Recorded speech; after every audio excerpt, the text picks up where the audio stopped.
The holiday season is here, and with it comes one of the best presents of all, the inaugural 12-team college football playoff. What was once seen as a complicated process that involved more math equations than a 10th grade calculus class, college football's postseason structure has changed quite a bit over the last 3 decades. It all started back in 1997. While Titanic was dominating the box office, college football's 6 biggest conferences joined forces to create the Bowl Championship Series, otherwise known as the BCS. This system used a complex equation to put the 2 top teams against each other, ranking teams based on 3 criteria: the average of human polls, like the AP poll or coaches poll, a composite of computer rankings, whatever that means, and a strength of schedule factor. This process was far from perfect, constantly being changed and never quite being clear on how it really worked. Over the years, alternative categories were being added and removed, like quality wins and margin of victory. But like trying to understand the plot of Tenet, there was still a lot of confusion at the end. Many fans had no idea how it worked, claiming it was rigged for the sport's blue bloods and popular programs. Worst of all, the coaches poll and AP poll didn't always agree on the national champion despite an actual title game being played. So, 17 years later, the college football playoff was established in 2014. Rather than having a computer determine the national championship matchup, a committee of 13 people would now vote to determine the country's 4 best teams. These 4 teams were then invited to a knockout-style tournament to crown that year's national champion. Now, this new system was far from perfect. In fact, some people say that a 13-member committee voting to determine the country's best teams inherently introduces more bias than a computer algorithm. Am I right, Florida State fans? I'm Attorney General Ashley Moody at Florida State University in front of the iconic Unconquered statue. Most of you know I'm a lifelong Gator, but I'm also Florida's Attorney General, and I know injustice when I see it. Shockingly, what happened to the undefeated Noles after winning the ACC championship has college football fans in Florida and across the nation wanting answers. It's justified. What's clear is the need for more information about the unprecedented decision made by a group of 13 in secret that for the first time ever left an undefeated Power 5 conference champion out of the playoff. So we are demanding answers, not only for FSU, but for all schools, teams, and fans of college football. Regardless of how you feel about the committee, we can all agree 3 postseason games were better than 1, which makes it all the more exciting now that the playoff has been expanded to 12 teams instead of just 4. Considering college football's playoff past, the new format is pretty simple. Conference champions from the ACC, Big 10, Big 12, SEC, and the top-ranked group of 5 schools receive automatic berths in the playoff.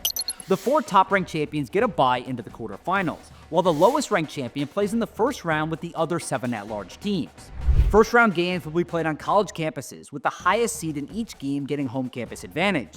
The quarterfinals and semifinals are run by the New Year's 6 bowls: the Cotton Bowl, Fiesta Bowl, Orange Bowl, Peach Bowl, Rose Bowl, and Sugar Bowl, with the national championship being played at a neutral site selected by the committee. There is one slight caveat to this system, and it only applies to Notre Dame. Since they don't belong to a conference, they will never get a top 4 seed and the first round bye that comes with it, even if they are the top-ranked team before the playoffs begin. I'm sure Notre Dame fans will have no problem with that at all. But other than that one quirk, the 12-team format creates more intriguing matchups while generating significantly more money for these schools. So the new system should please all college football fans while also increasing the profits for the schools and the networks that broadcast these games. By expanding the playoff from 4 to 12 teams, there are now 11 games with national championship implications instead of just 3. These additional 8 games are one of the big reasons why the College Football Playoff Committee was able to sign a massive media rights extension with ESPN last year, worth $7.8 billion over 6 years, or $1.3 billion a year. In fact, the additional inventory of these games is so much higher that ESPN actually sub-licensed some of the early games to TNT. ESPN will still produce the games and use their own broadcast talent, but TNT is paying ESPN about $25 million per game to slap on the TNT logo and cash in on that sweet, sweet advertising revenue. It's not just the networks that benefit either. The individual teams and conferences also benefit from this TV money because each conference receives a percentage of the annual revenue based on its past success. For example, starting in 2026, when the new deal with ESPN kicks in, the SEC and Big 10 schools will receive about $21 million each, while every ACC and Big 12 school will receive about $13 million and $12 million respectively. The payouts for the group of 5 schools will be lower, around $1.8 million each, and Notre Dame, always the asterisk in this conversation, will pay out as an independent and receive about $12 million per year. But those payments are just the minimum. For this year's playoff, conferences also receive $4 million for each school that gets into the 12-team field.